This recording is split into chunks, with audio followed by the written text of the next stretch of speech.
Caminhando com Cristo no caminho do Calvário.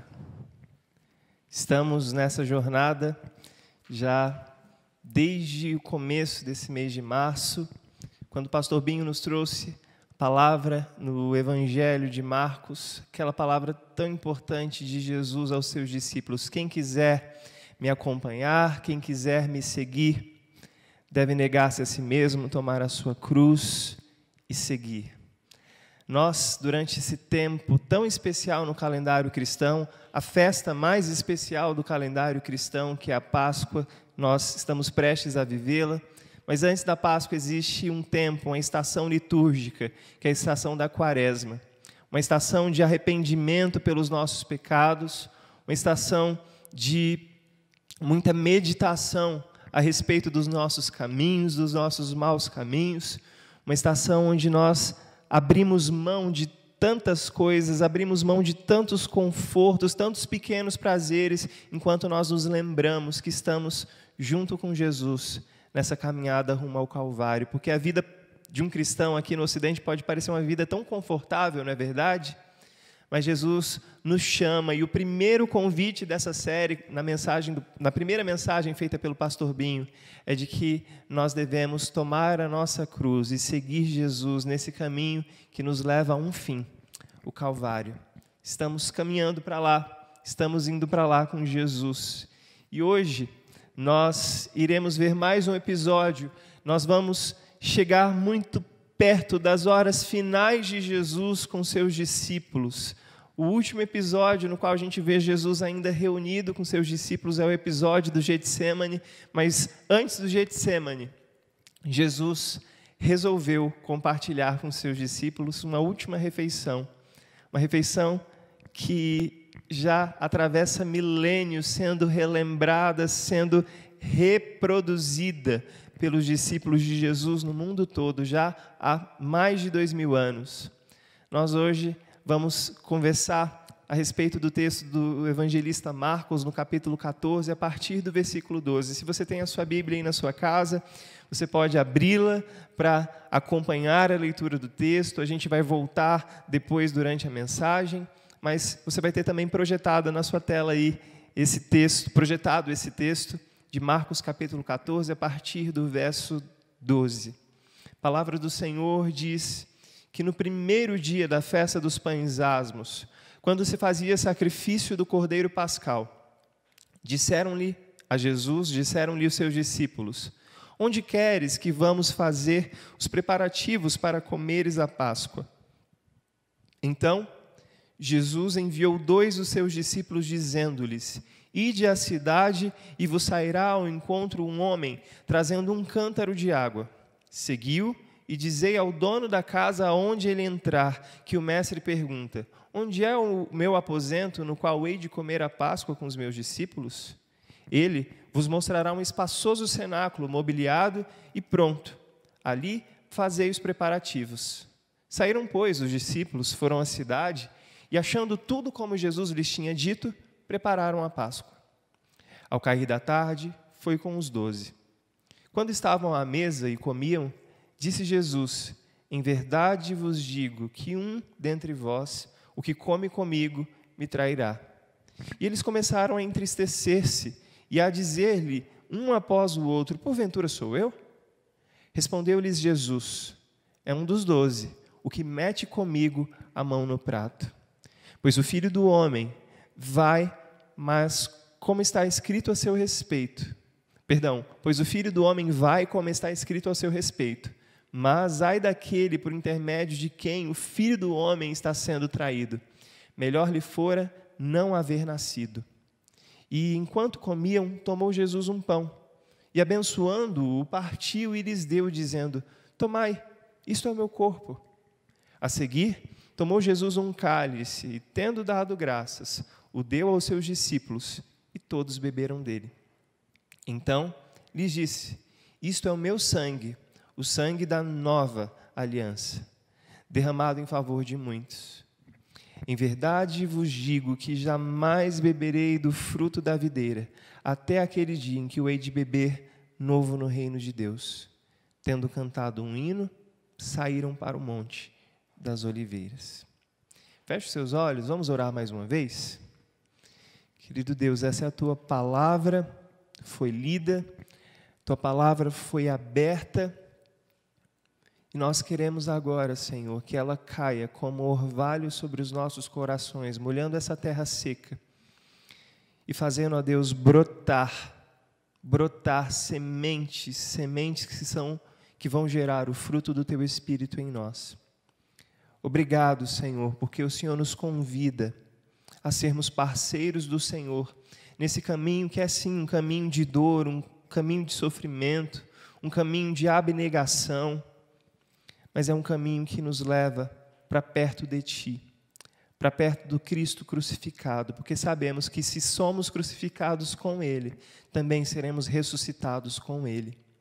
Ajuda-nos, ó Deus, a morrer todos os dias, a crucificar a nossa carne, a crucificar as nossas vontades, a caminharmos nesse caminho que nos leva ao Calvário, para que desfrutemos, ó Deus, da ressurreição do Teu Filho, para que desfrutemos, ó Deus, das benesses que ser chamado povo do Senhor nos traz.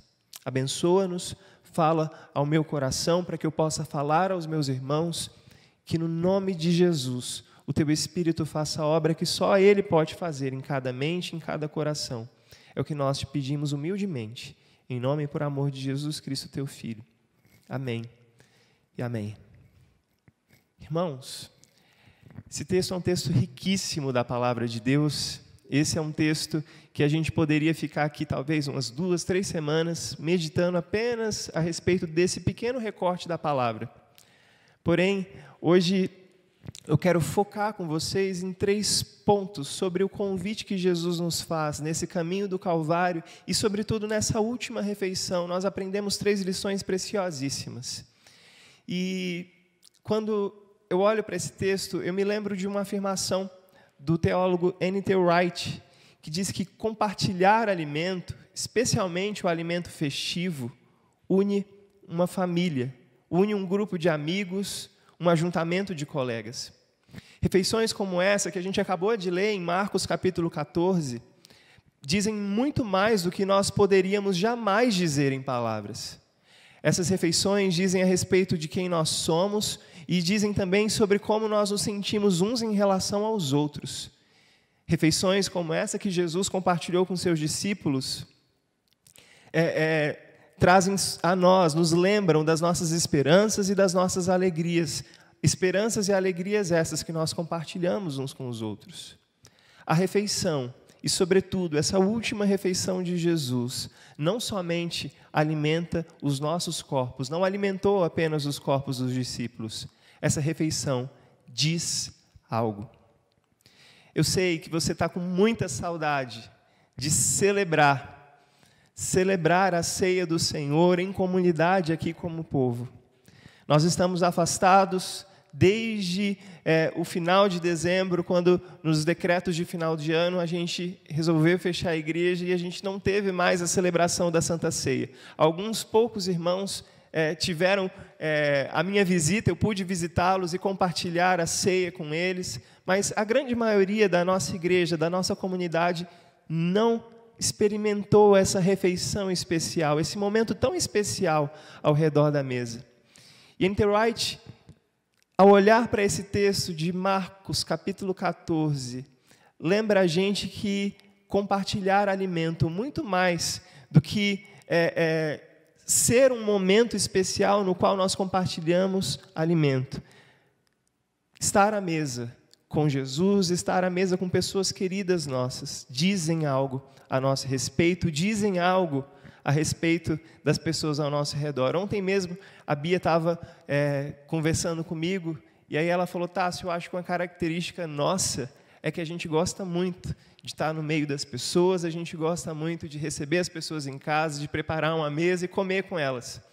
E a Bia falando isso, eu falei: é verdade, a gente gosta muito de... Uma das nossas qualidades como casal, não estou aqui me gabando, não, mas uma das nossas qualidades, uma das coisas que a gente gosta como casal é receber pessoas, ter pessoas em volta da mesa.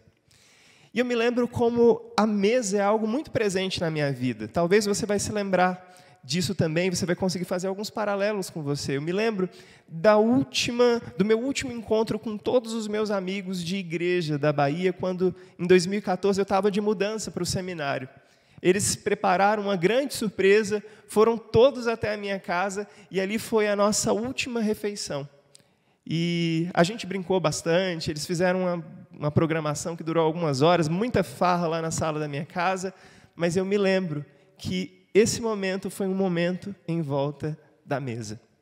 Depois, já no seminário, eu fui procurar uma foto para ilustrar isso, eu percebi que todos os meus anos de seminário, os momentos mais significativos que a gente teve, a gente sempre tem foto em volta da mesa. Na sua família, você vai ver sempre na festa de final de ano, na ceia de Natal ou na ceia de Ano Novo, a família se reúne não apenas para comer, mas para registrar, para tirar foto de um momento juntos.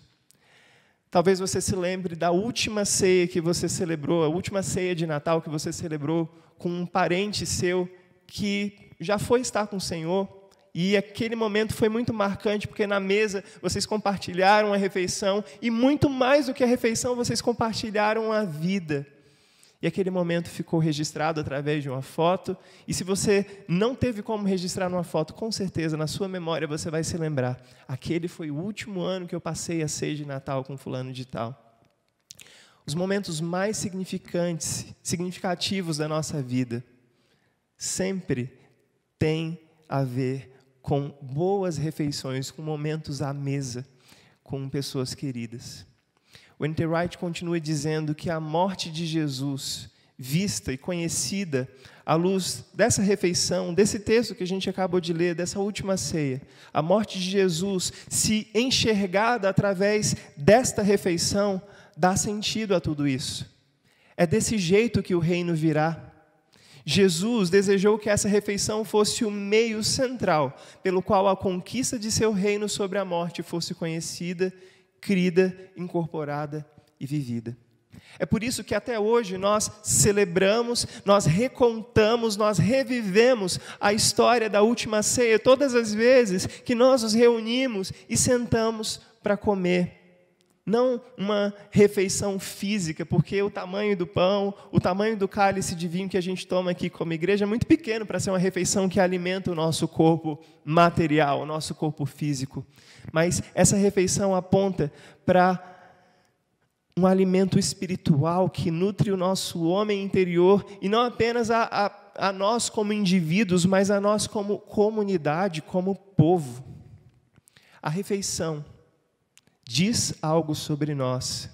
E Jesus, ao chamar os seus discípulos, os seus amigos, para essa última refeição, Jesus pediu para que eles continuassem celebrando a ceia, em memória dele, para que todas as vezes que eles celebrassem, a realidade do reino de Deus fosse conhecida, crida, incorporada e vivida.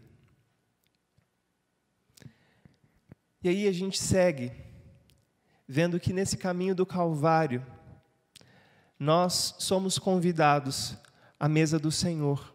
E nesse convite que a gente recebe para estarmos na mesa do Senhor, esse momento tão significativo aponta não apenas para uma refeição material, uma refeição física, mas aponta para algo muito mais profundo. Esse convite do Senhor Jesus para que nós participemos da sua mesa é um convite para que nós coloquemos a nossa fé na provisão sacrificial de Deus. No caminho do Calvário, Cristo nos convida a colocarmos a fé na provisão sacrificial de Deus. Olha aí na sua Bíblia o versículo 12.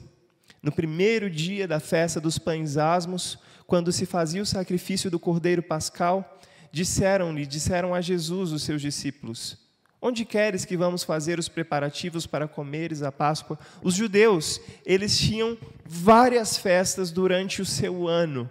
E a principal das festas dos judeus, a maior de todas elas, era a festa da Páscoa. E Marcos, o evangelista Marcos, quando descreve essa festa, ele quer causar em nós, leitores, uma lembrança, como aquela lembrança que a gente tem de momentos bons que a gente passou à mesa quando a gente era pequeno. Marcos quer lembrar aos seus leitores de uma festa da Páscoa que havia ocorrido há muitos anos atrás. Quando Marcos descreve essa ceia, essa celebração, Marcos quer lembrar os seus leitores da festa de Páscoa que ocorreu muito tempo antes, em terra estrangeira, na terra do Egito. O povo de Deus que foi até o Egito, ainda quando José era governador, para poder se livrar de uma fome que assolou todo mundo, esse povo continuou morando lá, e muitos anos se passaram. Um faraó que não conhecia o trabalho que José havia feito antigamente, ele começou a escravizar o povo hebreu que estava ali no Egito. E o povo de Deus, que tinha promessas de prosperidade, promessas de serem... de criarem uma descendência, de criarem uma semente, de se espalharem por todas as nações, estavam de repente presos numa localidade, numa terra estrangeira, estavam debaixo da escravidão imposta por um faraó. Mas numa noite muito especial, Deus marca no calendário daquele povo a grande libertação. Moisés vai ao faraó várias e várias vezes, tentando convencê-lo de mandar o povo do Senhor ir embora para celebrarem uma festa do deserto. Só que o texto de Êxodo diz que, vez após vez, o coração do faraó havia se endurecido. E Deus olha para aquele coração duro e diz: o meu poder é muito maior, eu vou providenciar uma libertação muito maior do que seria se o próprio faraó tivesse liberado os hebreus. Só que na noite antes dessa grande libertação, a noite anterior a esse grande evento na história do povo de Deus, Deus ensina o seu povo a comerem uma última refeição em terra estrangeira.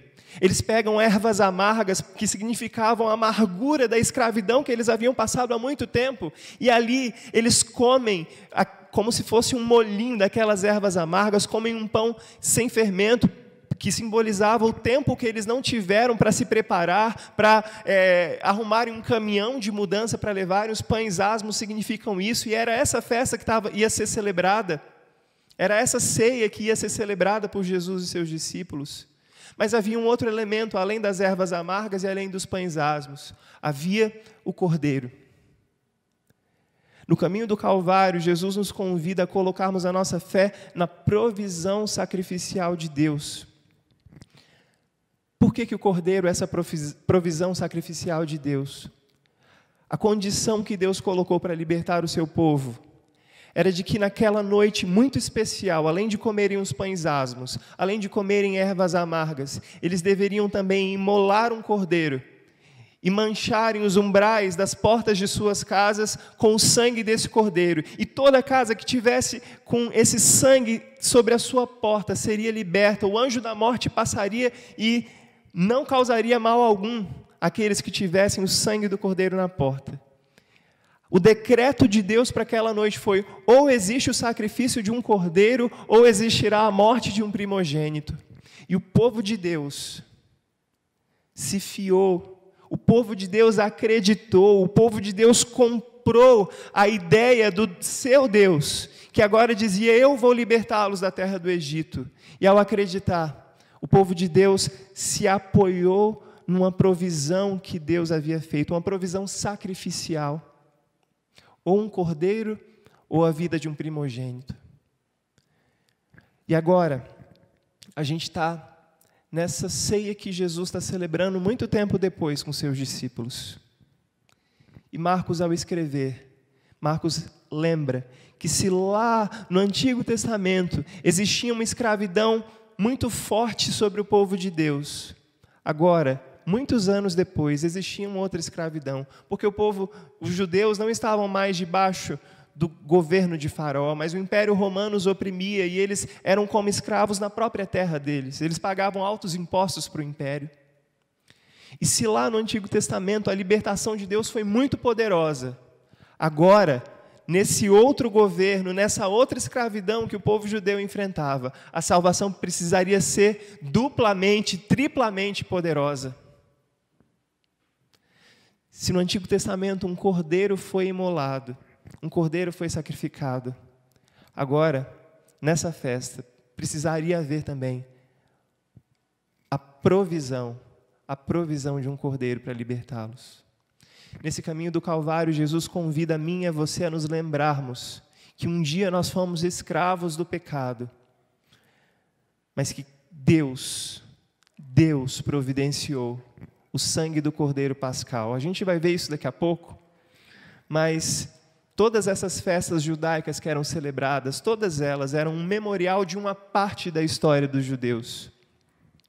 Todas essas festas contavam e recontavam para as gerações seguintes, as gerações que iam nascendo, de que um dia eles foram escravos, mas Deus poderosamente providenciou algo que os libertasse. Mais do que isso, essas festas eram celebradas para lembrar os judeus que não importava a situação, não importava qual fosse o exílio que eles tivessem que passar, Deus continuaria, através da história, a libertá-los da escravidão, seja o exílio, seja o domínio romano, e que um dia Deus os libertaria definitivamente da maior escravidão de todas, o pecado.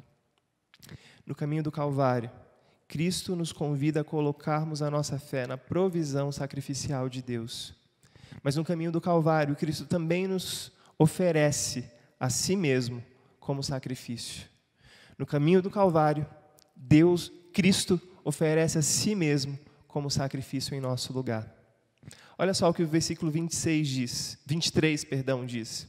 A seguir, tomou Jesus um cálice, tendo dado graças, o deu aos seus discípulos, e todos os seus discípulos beberam dele. Então lhes disse: isto é o meu sangue, o sangue da nova aliança derramado em favor de muitos. Em verdade vos digo que jamais beberei do fruto da videira, até aquele dia em que o hei de beber novo no reino de Deus. Por que será que em todos os relatos dos 4 evangelhos a gente vê essa história da última ceia sendo recontada? Eles estavam revivendo essa festa da Páscoa, lembrando da Páscoa que eles viveram, que o povo de Deus viveu no Egito há muito tempo atrás. Por que é feita menção aos pães? Por que é feita menção ao vinho? Mas em nenhum dos 4 evangelhos falam do principal prato da refeição de Páscoa, o cordeiro. Por que será que a gente não vê o cordeiro aparecendo em nenhuma dessas celebrações? Todo judeu sabia que o prato principal era o cordeiro. Marcos, ao não falar nessa refeição sobre o cordeiro, embora lá no comecinho do texto os discípulos digam: olha, a gente precisa preparar o cordeiro para matar. Mas nenhum dos 4 evangelhos fala para a gente que um cordeiro de fato foi morto. Embora provavelmente eles tenham comido um cordeiro de verdade, os evangelistas não escreveram isso para que eu e você nos lembremos que não existe mais a necessidade de imolarmos cordeirinhos, o animal. Não existe mais essa necessidade, porque Cristo, nessa última Páscoa, nessa última refeição, nessa última ceia, Ele estava colocando-se a si mesmo como o cordeiro a ser servido para os seus discípulos. E ao comerem daquele pão, eles estavam comendo da carne do Cordeiro de Deus. Ao beberem daquele vinho, eles estariam bebendo o sangue do Cordeiro de Deus. E uma vez selados por esse sangue, eles nunca mais estariam debaixo da escravidão de ninguém. O sangue garantiria para eles, para aqueles discípulos e para mim e para você hoje, o sangue do Cordeiro passado sobre nós garante que estaremos livres da escravidão do pecado, mas também do poder da morte. Sim, porque lá no Antigo Testamento, o anjo da morte passou sobre a casa dos egípcios e os primogênitos de todos os egípcios, desde filhos humanos até animais, as crias dos animais acabaram morrendo, porque o anjo da morte passou por sobre as casas. É interessante que a raiz da palavra Páscoa, se você vai no inglês, Passover, que é passar por cima, faz menção a justamente isso, ao anjo da morte que passou por cima daquelas casas. Nesse caminho do Calvário, nós temos sobre nós o sangue do Cordeiro Jesus Cristo, que se ofereceu a si mesmo como sacrifício no nosso lugar.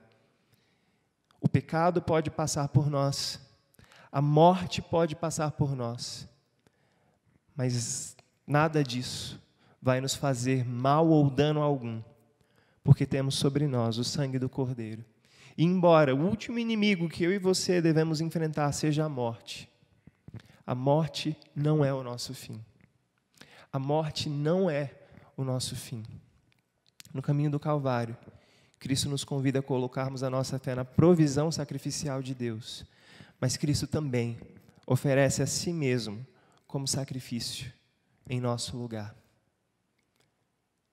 Nós seríamos merecedores que o anjo da morte passasse e nos levasse tudo, mas Cristo se fez maldição em nosso lugar. Ele é o Cordeiro Pascal.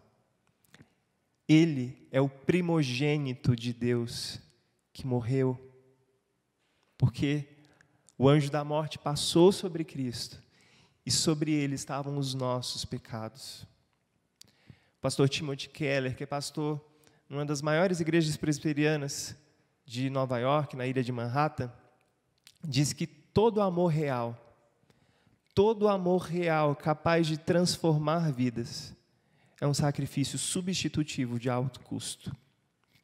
O pastor Timothy Keller, quando fala que todo amor real, que realmente tem esse poder de transformar vidas, é um sacrifício substitutivo, ele cita 2 exemplos. O primeiro exemplo que ele cita é o exemplo daquele jovem que na escola é super popular, tem todas as meninas aos seus pés, aquele jovem que todos os caras são amigos dele, mas que esse cara, de repente, dentro da escola, resolve olhar para aquele nerd que fica de cantinho, aquela pessoa rejeitada na escola, e aí essa pessoa popular começa a se relacionar, começa a ser amiga da pessoa que era rejeitada. E por causa dessa amizade, as outras pessoas que antes o admiravam passam a ostracizá-lo, passam a deixá-lo de canto também. Esse é um exemplo que talvez você não tenha vivido, você tenha achado distante. Mas agora tem um outro exemplo que o pastor Timothy Keller cita que eu acho que está muito mais próximo de nós. Ele conta que, tempos atrás, num dos parques, o Parque de Yellowstone, lá nos Estados Unidos, ocorreu um incêndio muito grande que queimou vários e vários hectares de mata. E quando os trabalhadores daquele parque estavam indo lá para fazer uma medição dos danos que aquele incêndio havia causado, o Timothy Keller conta que aqueles trabalhadores, aqueles guardas florestais, chegaram e encontraram uma casca oca de um passarinho que havia morrido no incêndio. O fogo havia secado tanto aquele passarinho que ele tinha virado apenas uma casca oca que se desfez na mão deles. Mas quando eles tentaram pegar aquele cadáver, eles viram que dentro das asas do passarinho haviam 3 pequenos passarinhos vivos. E aí ele repete a frase: todo amor real, capaz de transformar vidas, é um sacrifício substitutivo de alto custo. Salvar a vida dos 3 filhotinhos pássaros custou a vida daquela mãe. Você que é pai, você que é mãe, talvez tenha esse mesmo sentimento. Se o seu amor é real pelo seu filho, não existe como você não sacrificar algo. Quando ele era bebê, foram noites de sono que foram sacrificadas. Quantos pais não deixaram de comprar algo que queriam muito para poder dar algo de melhor para os seus filhos? Todo amor sacrificial, todo amor real, capaz de transformar vidas, é sim um sacrifício substitutivo de alto custo. Eu lembro de pais de bebês falando, que quando ainda não sabem discernir onde está doendo na criança, quando a criança começa a chorar, eu já ouvi muitos pais repetirem essa frase: eu queria que a dor fosse em mim, para não ver meu filhinho chorar, meu bebê chorar. Todo amor real, capaz de transformar vidas, é esse sacrifício no qual eu tomo a dor do outro e coloco em mim. Eu prefiro que doa em mim do que doa no outro. O amor de Jesus é um amor real. O amor de Jesus, por ser esse amor real, ele é capaz de transformar as nossas vidas, mas não foi de graça. O preço desse amor real foi o sangue de Cristo. Foi ele ter que oferecer-se a si mesmo como esse sacrifício substitutivo de alto custo. No caminho do Calvário, Jesus nos convida a colocarmos a nossa fé na provisão sacrificial de Deus Ele também oferece a si mesmo como sacrifício em nosso lugar. Mas no caminho do Calvário, Cristo também nos chama à comunhão consigo e à comunhão com a sua igreja.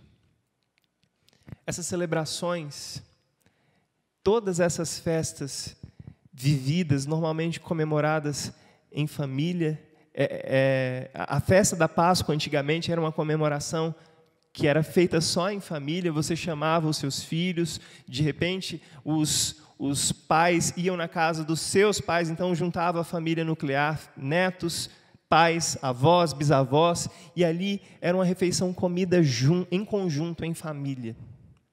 Só que Jesus quebra esse padrão nessa última ceia. Jesus tira os seus 12 discípulos e provavelmente mais alguns, porque Jesus manda 2 discípulos irem, mas não fala que esses 2 discípulos eram dos 12. Provavelmente nessa última ceia havia mais discípulos do que somente os 12. Jesus tira todos eles das suas casas, Jesus tira todos eles do seu convívio familiar e traz eles para celebrarem essa refeição muito importante com um povo que é estranho. Aqui no Brasil, a gente considera muito as festividades de Natal e Ano Novo, não é verdade? Agora, imagina que você mora na mesma cidade que a sua família, você não está abrigado com ninguém da sua família, e, de repente, passa alguma pessoa que fala: eu quero que você vá celebrar o Natal comigo na minha casa. Pouquíssimas pessoas, eu creio, deixariam de celebrar o Natal com a sua família para celebrarem o Natal na casa de uma outra pessoa. Não vou falar que é um estranho, porque Jesus não era um estranho para aqueles discípulos, mas passar o Natal na casa de um amigo, mas que não é tão importante quanto a minha família de sangue. Aqueles discípulos fizeram isso. Jesus fez questão de tirar aqueles discípulos do seio familiar deles e trazê-los para aquela última refeição, para aquela última ceia, para aquela última Páscoa. Eu comecei a me perguntar, por que será que Jesus fez isso? Isso mostra para a gente, meus irmãos, que depois que a gente entra na família da fé, os nossos laços familiares, por mais importantes que eles sejam, passam a ficar em segundo plano. Porque nesse caminho do Calvário, Jesus nos chama a comunhão com Ele mesmo, mas também a comunhão com a sua igreja, com o seu povo. Embora os nossos laços familiares sejam importantes, agora, os laços que nos unem são muito maiores do que simplesmente o sangue que corre nas nossas veias. O laço que nos une hoje são os laços da morte do Cordeiro que se deu e que nos tornou irmãos, filhos do mesmo Pai. A partir do momento em que eu e você aceitamos o convite para seguir Jesus, nós passamos a fazer parte dessa família, e essa família passa a ser a coisa mais importante para nós, mais importante até do que a nossa família de sangue. A família de Deus transcende todos os laços que nós temos. Por isso que é tão importante, por isso que a gente sente tanta saudade de sentar aqui nesse templo. Não porque esse espaço físico tem algo de sobrenatural, não. Nós sentimos saudade de estar aqui, porque estar aqui nesse templo é estar em família. Porque comer juntos da ceia do Senhor, do pão e do vinho, é comermos juntos, sabendo que entre nós existe a presença espiritual do Senhor Jesus. O seu Espírito se faz presente em cada um de nós, mas também em nosso meio. O Espírito Santo de Deus passeia no nosso meio. Isso, os nossos encontros virtuais não dão conta de suprir. Mas hoje nós podemos saber que Cristo, quando nos chama para esse caminho do Calvário, Ele nos coloca num relacionamento de comunhão com Ele, mas também comunhão com a igreja dEle. Então, meu irmão, se você está sentindo falta da reunião aqui, da comunhão aqui, por que não viver em comunhão do jeito que você pode, do jeito que a gente consegue nessa pandemia, ligando para algum irmão da igreja, ligando para aquela senhorinha que sempre orou por você, e seja você agora a orar por esse irmão, por essa irmã, trazendo uma palavra de encorajamento para os pais com crianças pequenas dentro de casa. No caminho do Calvário, Jesus nos chama à comunhão. E embora a gente não possa celebrar a comunhão fisicamente aqui, você pode celebrar a comunhão partilhando do seu pão com o seu próximo, partilhando do seu tempo, dando o seu ouvido para ouvir o próximo. Enquanto eu preparava essa mensagem e lia a respeito, meu coração encheu com uma vontade muito grande mesmo, da gente fazer pela primeira vez uma ceia online. Algumas igrejas têm adotado essa prática. Uma vez por mês, o pastor ministra a ceia, o pastor abençoa os elementos e os irmãos, cada um na sua casa, celebra a ceia. Mas aí, quando eu fui ler, eu falei, olha só, por que a gente não celebra a ceia online? Porque comer sozinhos na nossa casa não faz sentido. A festa que Jesus comemora com seus discípulos aqui na última ceia é a festa da comunhão. Não faz sentido eu comer sozinho do pão e do vinho na minha casa, só faz sentido se eu estiver com os meus irmãos, se eu estiver em comunhão com Cristo e sua igreja, aqui, seja em um espaço físico onde estão 2 ou 3 reunidos e o Senhor se faz presente ali. Enquanto a gente espera pelo dia em que a gente vai finalmente poder celebrar novamente a ceia, nós somos convidados por Cristo a adentrarmos nesse caminho do Calvário, onde a gente cresce em comunhão com Ele mesmo e com a sua igreja.